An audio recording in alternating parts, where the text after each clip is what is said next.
आदाब नमस्कार दोस्तों, मैं हूं आसिफ और आज आपको लेकर आया हूं उत्तर प्रदेश की राजधानी लखनऊ से कुछ दूरी पर बसे मलिहाबाद। मलिहाबाद जिसका नाम सुनते ही आपके जहन में आमों की खुशबू तैर जाती है। दशहरी, लंगड़ा, चौसा, यहाँ के बागों में लटकते इन आमों की पहचान पूरी दुनिया में है। लेकिन आज हम यहाँ आपको आम दिखाने नहीं आए हैं। आज हम आपको दिखाने आए हैं एक ऐसा राज, एक ऐसा ऐतिहासिक खजाना जो इस ज़मीन में सदियों से दफन है, लेकिन लोगों की नज़रों से दूर। आज हम आपको लेकर जाएंगे उस जगह जिसे लोग 12 खंबा के नाम से जानते हैं। ये कोई साधारण इमारत नहीं बल्कि एक रहस्य है। यहाँ के ज़्यादातर लोग भी पूरी यकीन के साथ नहीं बता पाते कि इसे किसने और क्यों बनवाया। कुछ के पास कहानियाँ हैं, कुछ के पास किस्से, लेकिन असली सच शायद इसी पत्थरों और गुंबदों के नीचे सोया हुआ है। और आज हम इन पत्थरों की ज़ुबान आपके लिए खोलेंगे। जैसे ही हम इस तरफ कदम रखते हैं, सबसे पहले नज़र पड़ती है एक गेट नुमा इमारत पर। इसके ऊपर 2 बुर्जियां हैं जो शायद कभी पहरेदारी के लिए बनाई गई होंगी। इस गेट के पास टूटी फूटी बाउंड्री वाल है जो बताती है कभी ये जगह पूरी तरह सुरक्षित और घिरी हुई होगी। वक्त ने दीवारों को तोड़ डाला, मगर इनकी रूह आज भी यहाँ मौजूद है। दाहिनी तरफ देखें तो आपको एक मकबरा दिखाई देगा। ऊंचाई पर बनी छोटी छोटी बुर्जियां और मेहराब पर की गई बारीक नक्काशी आज भी नज़र को थाम लेती है। जब मैंने पहली बार इस मकबरे को देखा तो मुझे इसमें 3 अलग अलग वास्तु शैलियों की झलक नजर आई। कहीं दिल्ली सल्तनत यानी लोधी दौर की ठोस और सादी बनावट, कहीं मुगलिया शैली की नफासत और बारीकी, और कहीं अवध की तहजीब का असर। एक ही जगह 3 अलग अलग दौर की छाप यही इसे और भी अनोखा बनाती है। पास जाकर देखें तो यहाँ चौड़ी और चिपटी ईंटें इस्तेमाल हुई हैं जिन्हें जोड़ने के लिए चूने का मसाला लगाया गया है। इस तरह की ईंटें दिल्ली सल्तनत के दौर में इस्तेमाल होती थीं, यानी इमारत कम से कम 500-600 साल पुरानी है। ये सीढ़ियाँ आपको मकबरे की छत तक ले जाती हैं। ऊपर गोल गुंबद जिसमें पीले और नीले रंग की झलक मिलती है, और चारों तरफ छोटे छोटे ताक जो शायद कभी रोशनी और हवा के लिए इस्तेमाल होते रहे होंगे। ज़मीन पर निशान बताते हैं कभी यहाँ पर 3 कब्रें थीं, मगर अब बस उनके हल्के से निशान बाकी हैं। गुंबद की नक्काशी वक्त के साथ फीकी पड़ गई है और अब वहाँ चमगादड़ों का बसेरा है।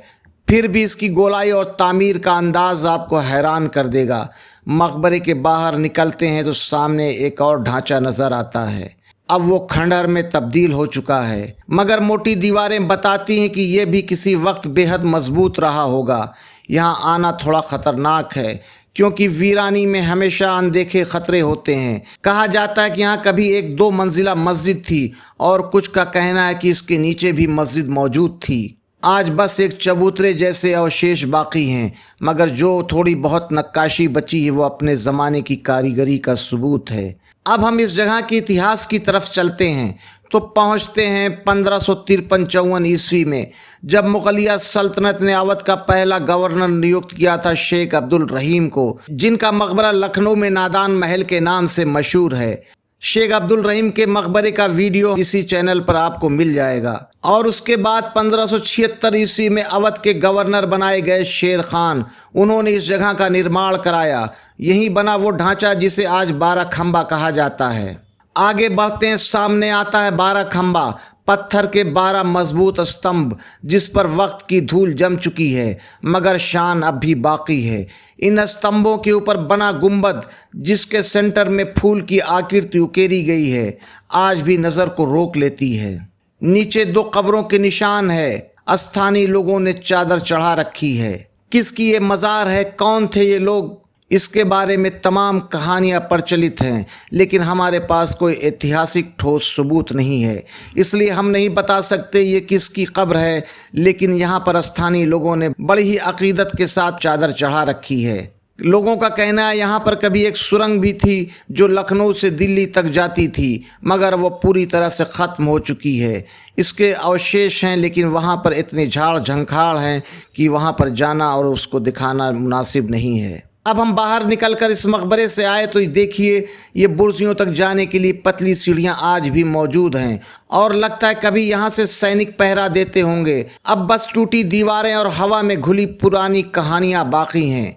दोस्तों, आज हमने आपको मलिहाबाद के उस चेहरे से मिलवाया जिसे शायद आपने पहले कभी नहीं देखा होगा।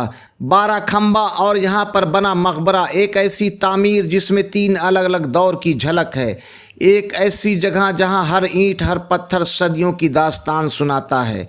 अगर आप इतिहास के चाहने वाले हैं तो यहाँ पर ज़रूर आइए। इस जगह की हवा में अतीत की महक है और इसके खंडहरों में गुजरे वक्त की आहट।